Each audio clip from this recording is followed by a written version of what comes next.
Seiring berkembangnya zaman, pendidikan di pondok pesantren pun semakin modern. Salah satunya di Sukabumi, Jawa Barat, yaitu Pondok Pesantren Nurul Huda.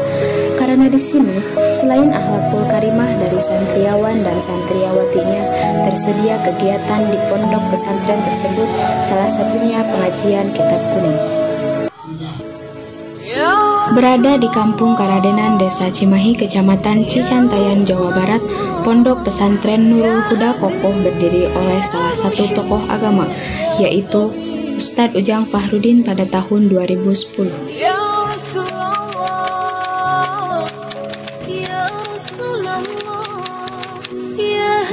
Dari Pondok Pesantren Nurul Huda ini seperti apa?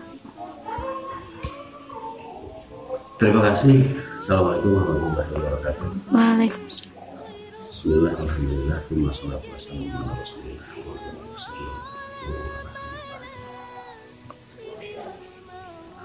Perkenalkan tadi sangat menarik untuk kami bahas tentang berdirinya Pondok Pesantren Nurul Huda Karadenan. Awal mulanya tidak ada minat untuk berdiri, tapi ketika pas tahun 2010 kami hanya mendirikan sebuah bangunan yang rencananya kurang lebih seperti yang terjadi saat ini, hanya diprioritaskan untuk anak-anak di kampung sekitar. Ya, alhamdulillah bangunannya dengan gotong royong masyarakat alhamdulillah sampai bagus seperti saat ini. Lalu pada tahun 2012 setelah sedikit bangunannya agak memadai, ada seseorang yang dari kulit orang tua memaksa kami, dia memasrahkan anaknya, meskipun pada saat itu kami tidak ada kesiapan sebetulnya karena keterbatasan kami di bidang ekonomi. Orang tersebut maksa, sehingga alhamdulillah si anak tersebut masuk dengan kondisinya sangat memprihatinkan, dan mungkin ibunya pun dimana-mana karena kondisi keuangannya sudah belum selesai. Tapi setelah sesuai dengan perkembangan kami melaju terus, dan alhamdulillah si anak tersebut sedikit banyak sudah diperhitungkan ilmunya.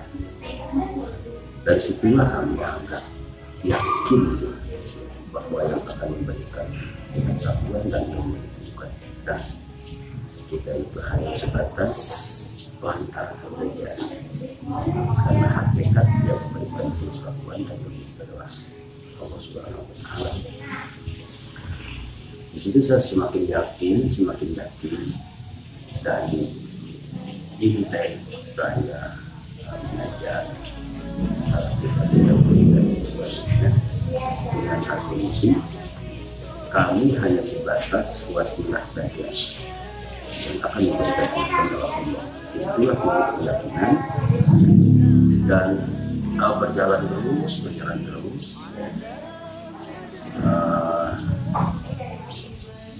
sampai punya prinsip bahwa berdirinya pesantren itu sampai saat ini komitmen kami bukan sebagai lahan untuk mencari keuntungan material, tapi kami jadikan lahan untuk kita beramal. Selanjutnya, apa peran pesantren untuk mewujudkan persatuan dan kesatuan di Indonesia? Terima kasih, pertanyaannya sangat menarik. Peran pesantren untuk persatuan bangsa. Sebetulnya mungkin pada umumnya pesantren punya peran untuk persatuan bangsa itu acuannya sangat jelas ya. Karena di Quran Allah telah berfirman, wa'tasimu bihablillahi jami'an wa la tafarraqu. Berpegang teguhlah kepada tali agama Allah, jangan berpecah belah. Substantif persatuan pemahamannya mungkin acuannya ke sana. Kami lihat bahwa peran pesantren untuk persatuan bangsa itu sampai saat ini memang ini peran pesantren. Bangsa ini kokoh sampai sekarang. Bangsa ini berdiri sampai sekarang. Meskipun di dalamnya mungkin ada sedikit keanekaragaman dan sebagainya. Ini salah satunya kebersatuan, kebersamaan, persatuan di Indonesia itu. Mungkin salah satunya adalah peran pesantren. Yang kami lihat seperti itu. Ya, kalau ada sedikit perbedaan bisa dimasukkan ke khilaful a'imah rahmatullah. Perbedaan sedikit-sedikit hanya berbuah menjadi rahmat saja. Jadi alhamdulillah kalau ditanya tentang itu, bahwa peran pesantren itu sudah sangat jelas bahwa ini adalah untuk kesatuan dan persatuan. Terima kasih. Selanjutnya, harapan apa ke depannya untuk pondok pesantren ini seperti apa? Terima kasih. Harapan ke depannya tentu maju. Maju di sisi fasilitasnya, dan yang lebih itu maju di bidang lainnya, semacam bahwa pesantren ini bisa melahirkan anak-anak yang harapannya. Kalau harapan atau upah ke arah sana, nah mungkin selesai itu, karena kami terus berjuang dari segi di bidang ini. Mungkin harapan kedepannya adalah maju di berbagai sisi, terutama di sisi anaknya. Ya, bukan berarti sampai banyak dan sebagainya, tapi yang penting meskipun hakikatnya lebih tanggung jawab sampai sebatas segelintir siswa tersebut.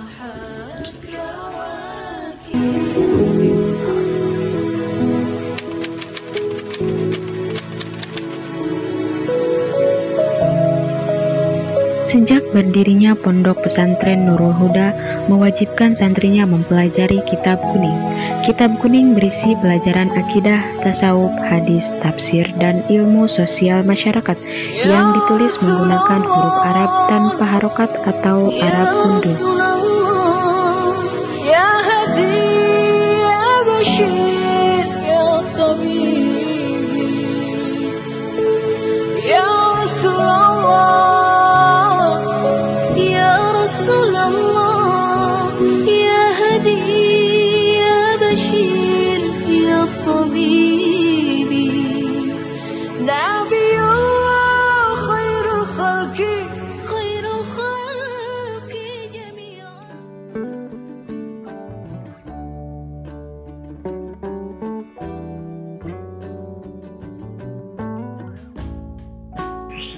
Assalamualaikum warahmatullahi wabarakatuh. Saya peserta LKPAB bisa akan mewawancarai sekolah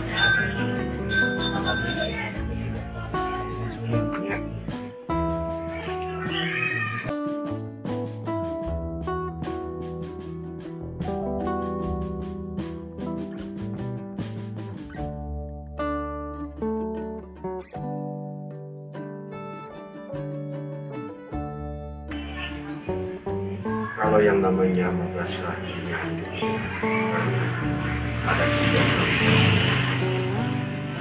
ada dua kali pergantian nama.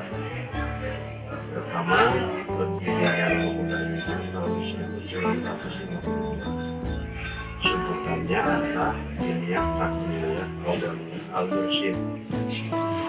Seiring berjalan waktu, sekitar tahun 90-an, maka nama dari Diniyah Takmiliyah Qauliyah Al-Mursyid itu berubah nama dengan sebutan pemuda, seiring atas usulan atau masukan dari guru di Cikaroya bahwa setiap alumni Sunan Muda yang punya alma mater basic pesantren apabila mendirikan sebuah lembaga, supaya untuk mengingatkan maka lembaga itu namanya bahwa setiap yang namanya lembaga berarti pengelolanya adalah lulusan dan alumni dari Sunan Muda.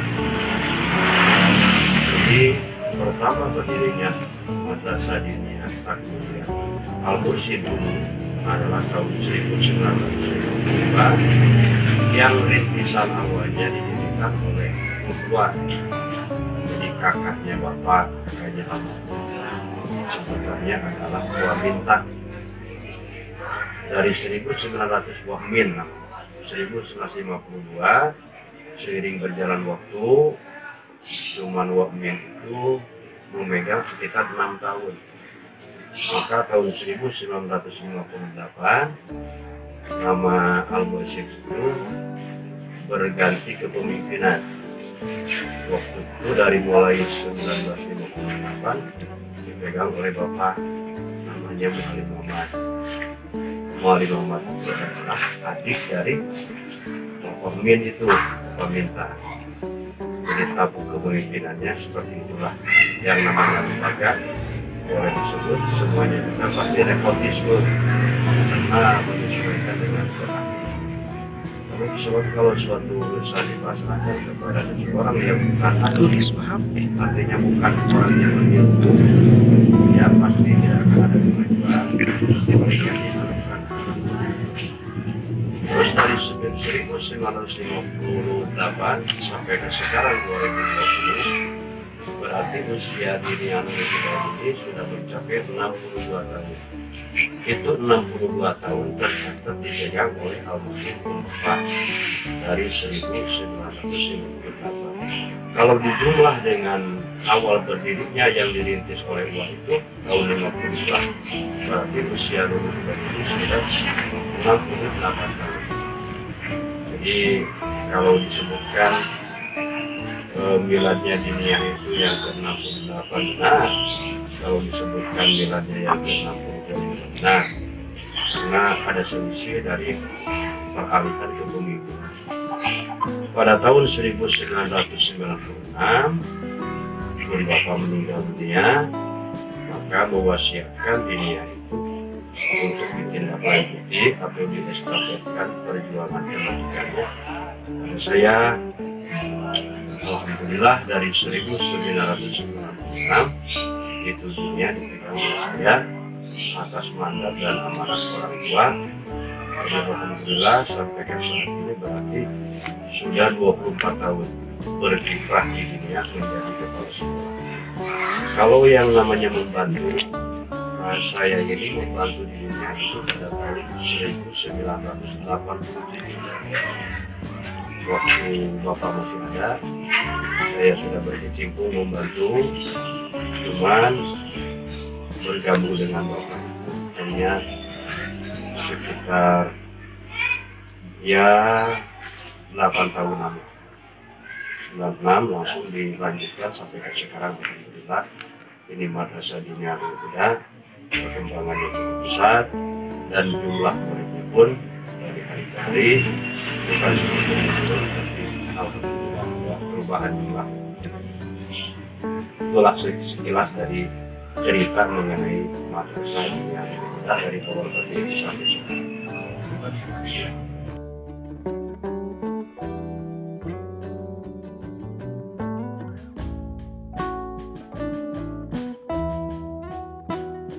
Kalau untuk visi ya mungkin bisa dikatakan muncul itu setelah dipegang oleh saya, walaupun bapak itu tidak ada bahasa visi. Kalau visinya itu adalah untuk memperkuat anak didik dalam 3 unsur. Pertama, kuwatul akidah. Jadi untuk menguatkan ketauhidannya, akidahnya, mengenal ilahnya atau mengenal Allah. Itu yang pertama. Dan yang kedua, kuwatul ibadah, untuk memperkuat ibadahnya supaya si anak itu target maksimalnya sempurna dalam melaksanakan wudhu dan sholat dan aktivitas ibadah sehari-hari yang biasa dijadikan rutin amalia di lingkungan kita di tengah-tengah masyarakat. Kemudian yang ketiga, kuwatul muamalah, adalah untuk menguatkan perbuatan amaliyah atau kegiatan-kegiatan anak yang pada akhirnya meskipun dalam kondisi lingkungan apapun, supaya anak itu tidak tergerus oleh pergaulan-pergaulan yang saat ini ujung-ujungnya banyak merusak keimanan dan keislaman. Jadi intinya dengan visi itu adalah akidah, ibadah, muamalah, termasuk akhlakiyahnya si anak itu, supaya tidak terkontaminasi oleh pergaulan-pergaulan yang sekira-kira membahayakan si anak atau mencelakakan anak itu dari setiap perbuatan yang bisa celaka dunia dan itu sekilas dari visi secara penjabarannya.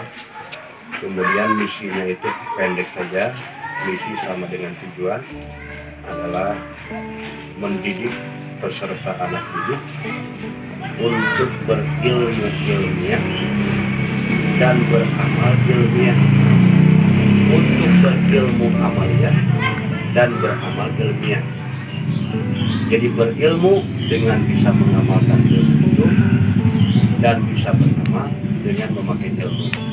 Jadi artinya ilmu amaliyah dan amaliyah ilmu. Itu adalah tujuan dan misi yang dibawa oleh dunia dari itu.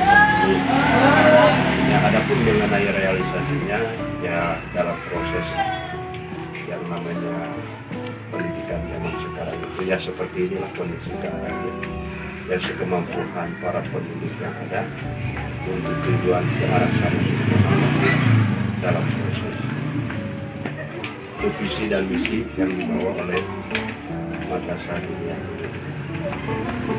ya.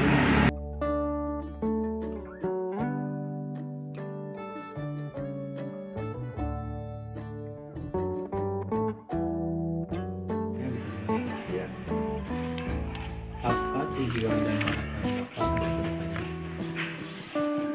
Harapannya Diniyah Nurul Huda di sini karena si Diniyah punya pengalaman waktu yang perjalanannya cukup panjang, tentu harapan dan cita-citanya luar biasa tinggi. Inginnya itu si anak didik yang dikelola di Diniyah itu adalah mempunyai kedisiplinan dalam berbagai macam hal, baik dalam segi ibadah, dalam segi bermuamalah.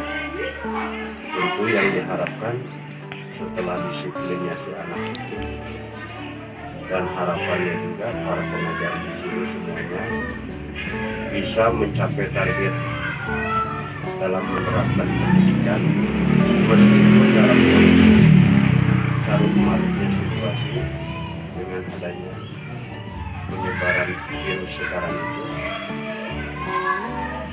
Tetap harapannya itu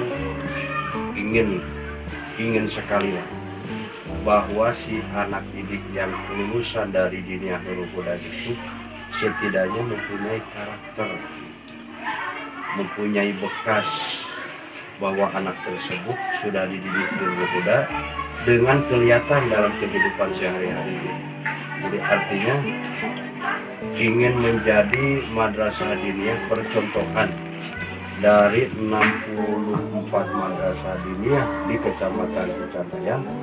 Harapannya Nurul Huda ini ingin menjadi diniyah percontohan, karena untuk hasil dari akreditasi 2 kali periode pengakreditasian alhamdulillah masih mendapatkan nilai A. Berarti nilai A itu nilai yang paling tertinggi dalam posisi penilaian akreditasi. Nah, dengan nilai itu memotivasi seluruh para pengajar dan pengelola diniyah ini ingin berharap sekali bahwa anaknya itu berkarakter, mempunyai semacam tanggung jawab tinggi, menjaga amanah, dan menjadi madrasah diniyah yang jadi percontohan untuk madrasah-madrasah yang lain. Itu pun masih dalam proses. Itu yang diharapkan dan yang dituju. Karena ya sambil cek bahasa kolot lama meskipun dalam kondisi lengkah halus dengan berbagai macam hambatan dan rintangan, ya semaksimal mungkin berupaya ke sana itu masih dijalani. Itu mungkin kalau untuk yang namanya harapan ke depan, harapannya berkarakter, menjadi diniyah percontohan, dan anak itu punya bekas. Kalau begini disebutkan bukan punya bekas itu. Kita tahu kan di daerah Sukabumi punya pesantren yang terdekat dengan kita itu mulai Cikaraya, semacam Al-Masturia, bahkan Salafiyah dan Sirajul Atfal juga ada. Itu kedengaran tuh nuansa karakter si santrinya itu, si pelajarnya itu. Kalau bahasa dulunya begini, kalau seseorang ingin mendalami ilmu ketauhidan, ilmu kalam, masukkan aja ke pesantren Al-Masturia. Berarti Al-Masturia itu sangat kental melekat ke tauhidan, ilmu kalamnya. Kemudian kalau memang ingin mendalami ilmu fikih, katanya basisnya itu lebih cenderung ke pesantren As-Salafiyah. Jadi Salafiyah itu lebih menonjolnya adalah ilmu fikihnya.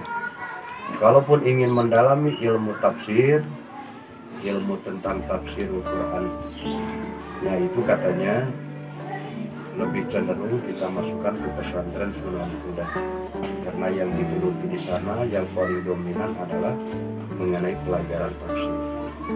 Kemudian yang terakhir, kalau memang siswa ingin mendalami ilmu alat seperti ilmu nahwu, ilmu sorof, ilmu alat dalam membaca kitab kuning, itu lebih cenderung yang paling populer itu ke pesantren Sirajul Atfal Cikaraya.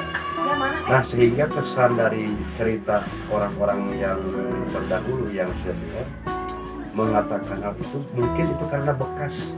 Jadi bekas pesantren itu yang paling dominannya itu. Ya di sini juga yang namanya alumni dari keempat pesantren itu harapannya pengen seperti itu. Jadi yang dikatakan oleh masyarakat luas di luar itu, apa sih keilmuan yang paling dominan yang menonjol di dunia Nurul Huda ini? Gitu. Apa dalam ilmu tauhidnya, apa fikihnya, apa tasawufnya, apa ilmu nahwu sorofnya, apa pelajaran hadisnya, atau tarikh Islamnya, apa gitu. Pengennya seperti itu. Ya masih dalam rangka juga proses, dengan sering menekankan kepada para guru kalau anak lebih dalam masalah urusan ilmu tertentu. Itu gambaran yang dikatakan dengan karakteristik.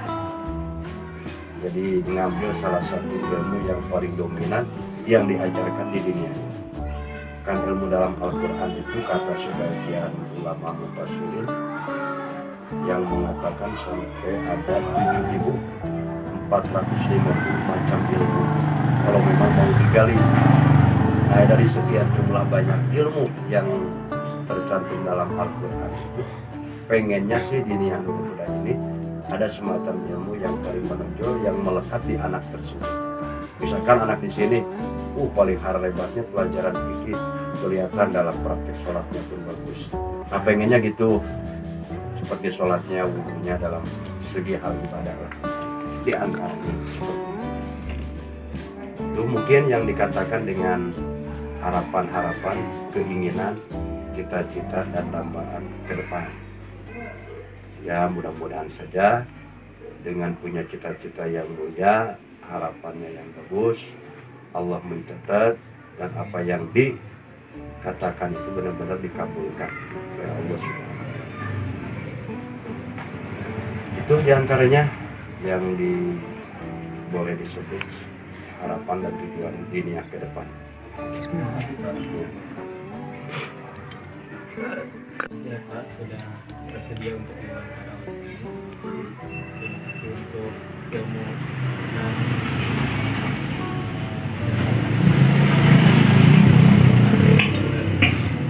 di sini saya.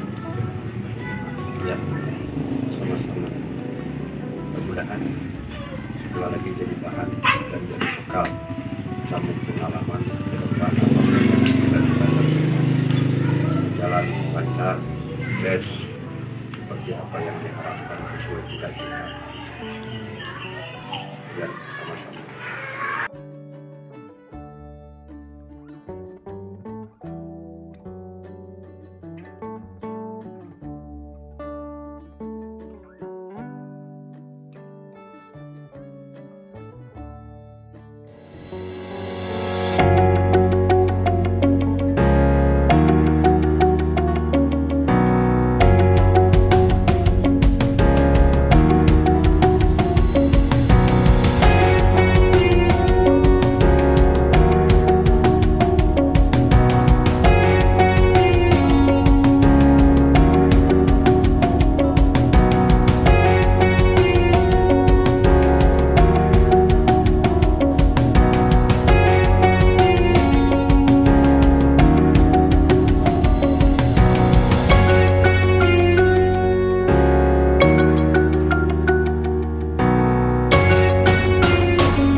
Warahmatullahi wabarakatuh.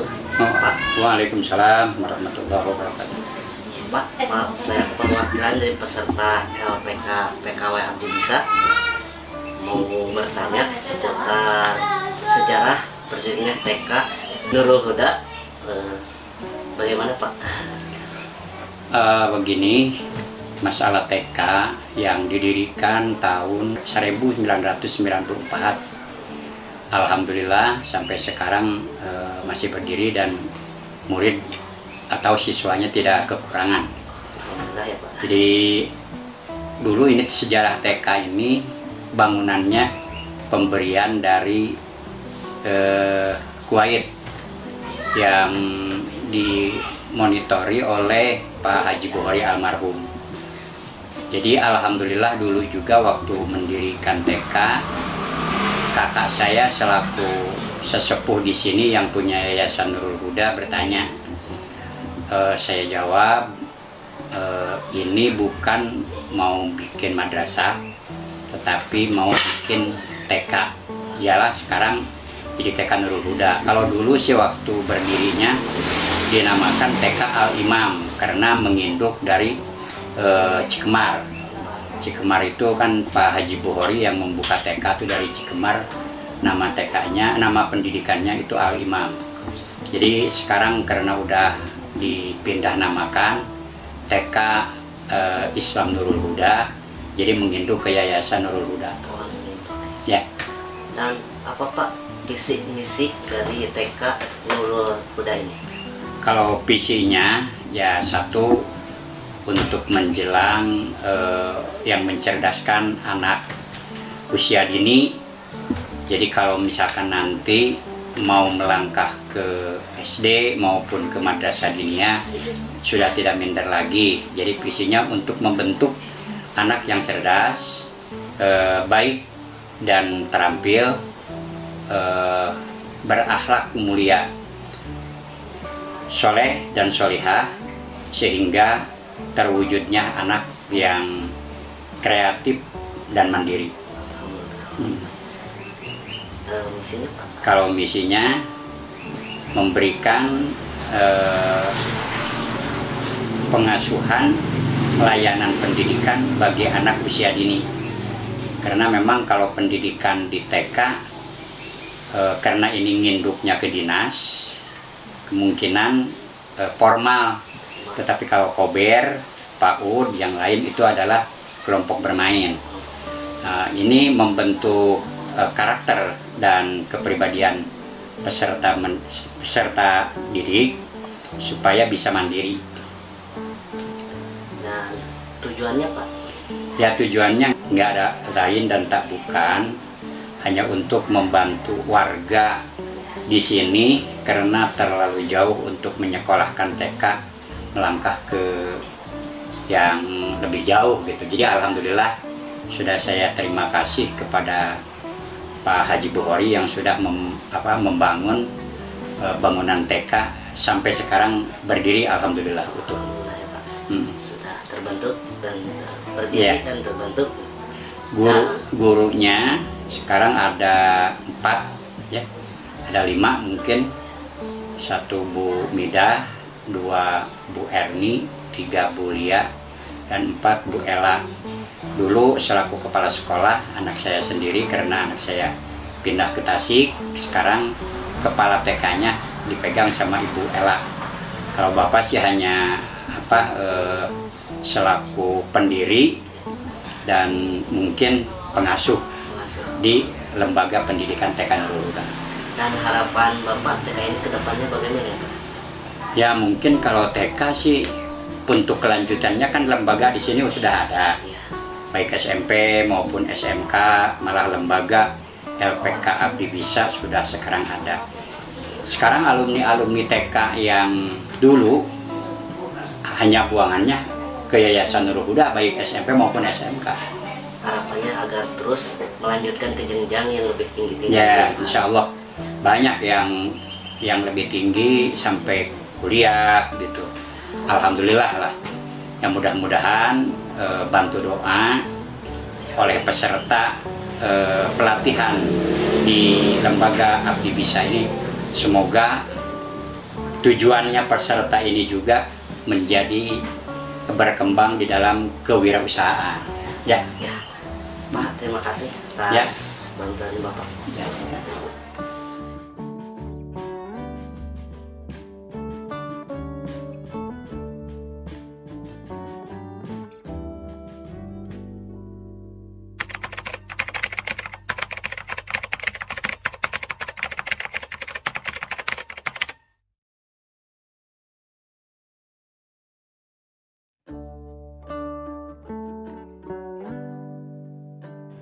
Assalamualaikum warahmatullahi wabarakatuh. Saya Maurizka Fernisa dari peserta LKP Abdi Bisa, perwakilan dari kelompok Kimueza, akan mewawancarai Kepala Sekolah SMP Islam Nurul Huda. Di sini saya bersama Bapak Jihad selaku Kepala Sekolah SMP Islam Nurul Huda. Saya akan mewawancarai seputar sekolah ini. Assalamualaikum. Waalaikumsalam. Bagaimana kabarnya Bapak? Alhamdulillah hari ini dalam keadaan sehat, juga semoga kita semua juga di tengah pandemi ini tetap dalam keadaan sehat. Begini Pak, yang akan kami tanyakan adalah kapan sih berdirinya SMP Islam Nurul Huda? Ya, terima kasih. SMP Islam Nurul Huda itu berdiri pada tanggal 31 Januari tahun 2003 dan seiring dengan prosesnya, legalitasnya kita dapatkan akhirnya pada tahun 2005. Ini dealnya sebetulnya SMP ini berada di bawah Yayasan Nurul Huda yang usianya jauh sebetulnya lebih tua, yaitu tahun 1952. Baik, apa visi, misi, dan tujuan dari SMP Islam Nurul Huda? Gini, SMP Islam Nurul Huda tentunya didirikan mempunyai visi, misi, juga tujuannya. Salah satu atau visi dari SMP Islam Nurul Huda itu sendiri adalah mencetak sumber daya manusia yang berakhlakul karimah, disiplin, dan berprestasi. Dari visi tersebut dijabarkan dalam misinya diantaranya satu, SMP Islam Nurul Huda mencoba meningkatkan kuantitas siswa juga kualitas siswa. Kualitas ini mencakup bagaimana kualitas kita dalam meningkatkan kualitas peserta didik, kualitas tenaga kependidikan, juga kualitas dalam pelayanan pendidikan.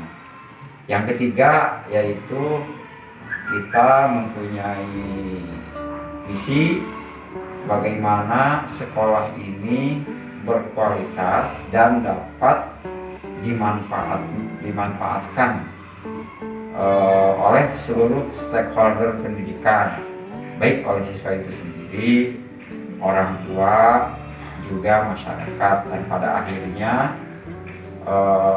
keberadaan SMP ini bisa bermanfaat bagi semua, dan pada gilirannya siswanya juga berakhlak, juga berprestasi.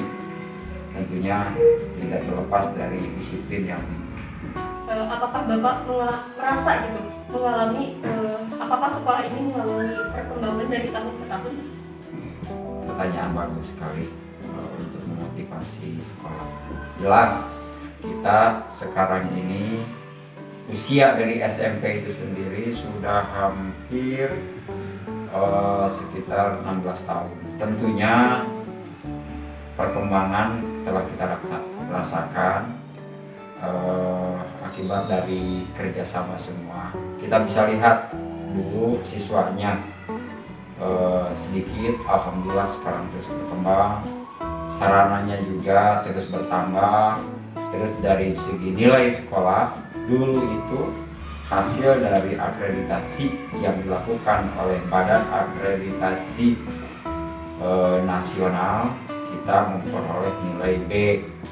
Dan alhamdulillah akhir-akhir ini sekolah kita, sekolah SMP Islam Nurul Huda, bukan B lagi tapi sudah nilainya A.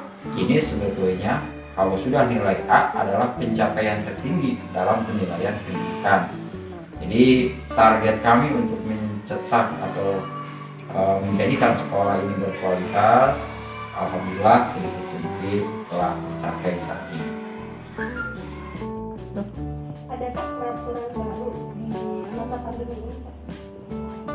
Tentunya karena kita mengimbau kepada Dinas Pendidikan Nasional, dan kalau di Kabupaten Dinas Pendidikan Kabupaten Sukabumi, segala peraturan yang keluar dari Dinas Pendidikan di masa pandemi ini kita laksanakan, termasuk aturan-aturan dari bupati, dari kepala dinas.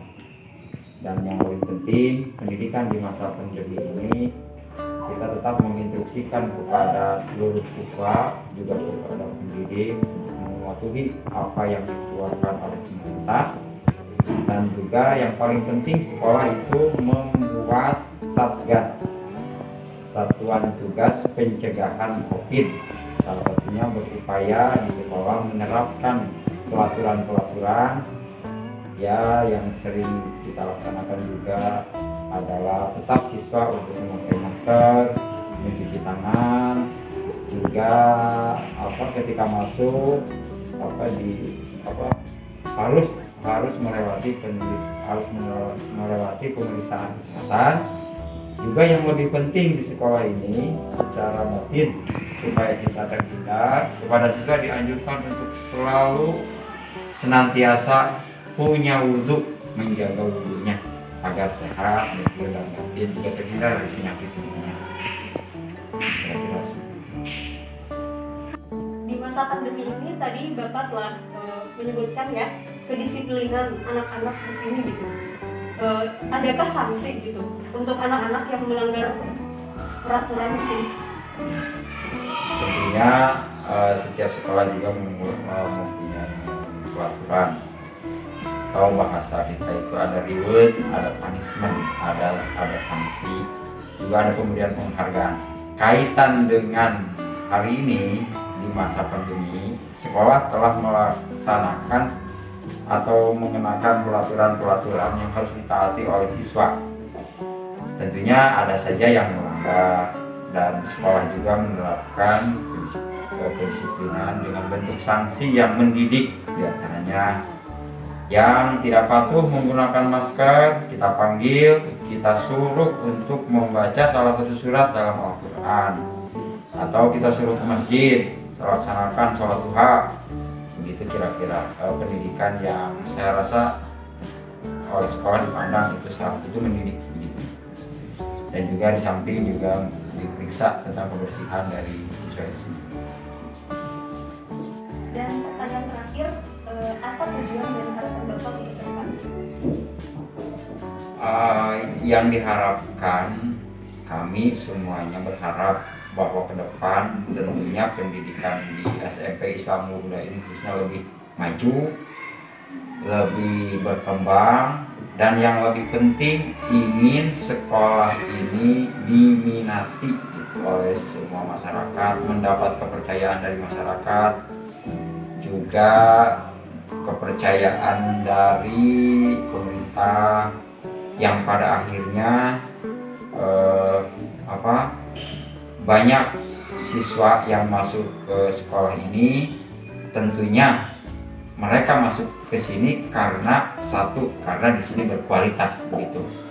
Jadi kita ingin sekolahnya berkualitas, dan insya Allah kalau kualitas dikedepankan, harapan kita semua animo masyarakat bisa lebih untuk sekolah ini, baik itu memasukkan anaknya ke sini, juga santri tentunya yang dari jauh bisa masuk ke sekolah ini, dan pada akhirnya sekolah ini menjadi sekolah yang minimal di Kecamatan Kecantayang, juga di Kabupaten Sukabumi bisa dikenal, juga diminati oleh berbagai kalangan.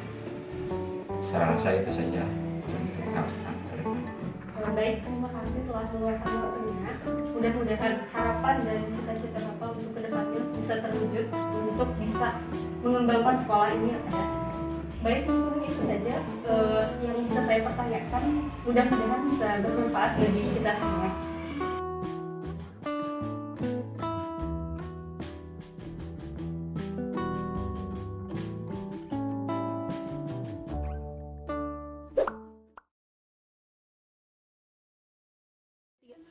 Bismillahirrahmanirrahim. Assalamualaikum warahmatullahi wabarakatuh. Kembali bersama saya Sihabudin, Kepala SMK Cimahi Cicantayang. Hari ini saya akan menyampaikan informasi penerimaan peserta didik tahun pelajaran 2021-2022. Insya Allah PPDB 2021-2022 Insya Allah dilaksanakan di bulan Maret untuk gelombang pertama. Perlu diketahui bersama bahwa SMK Cimahi mempunyai slogan yang sudah erat dan sudah mengikat dari dulu menjadi sebuah akronim SMK Cimahi. S-nya siswa, M-nya miliarder, K-nya kita, C-nya ciptakan, MA-nya masa depan, H-nya hari ini. Dengan slogan SMK Cimahi tadi, para lulusannya ada yang sudah bekerja dan banyak yang berwirausaha. Yang sudah bekerja tentunya banyak sekali. Ada salah satunya bekerja di pelayaran Spanyol, ada lagi bekerja di Jepang, ada lagi bekerja di beberapa negara yang notabene sesuai dengan kejuruan. Kejuruan yang ada di SMK Cimahi Cicantayan ada 2 kompetensi keahlian. 1, teknik jaringan, teknik komputer dan jaringan. Yang kedua, teknik otomotif kendaraan ringan. 2 jurusan ini berkolaborasi menjadi satu kerjasama dengan bidang-bidang tertentu seperti teknik kendaraan ringan bekerjasama dengan perusahaan-perusahaan di Sukabumi, salah satunya PT JTC Cibadak dan bengkel-bengkel yang ada di Sukabumi maupun yang ada di luar Sukabumi. Adapun teknik komputer dan jaringan sudah bekerja sama dengan beberapa stakeholder yang sudah bekerja hari ini di dunia komputer. Alhamdulillah kita sudah meluluskan kurang lebih sekitar 8 lulusan, semuanya mayoritas sudah bekerja dan berwirausaha.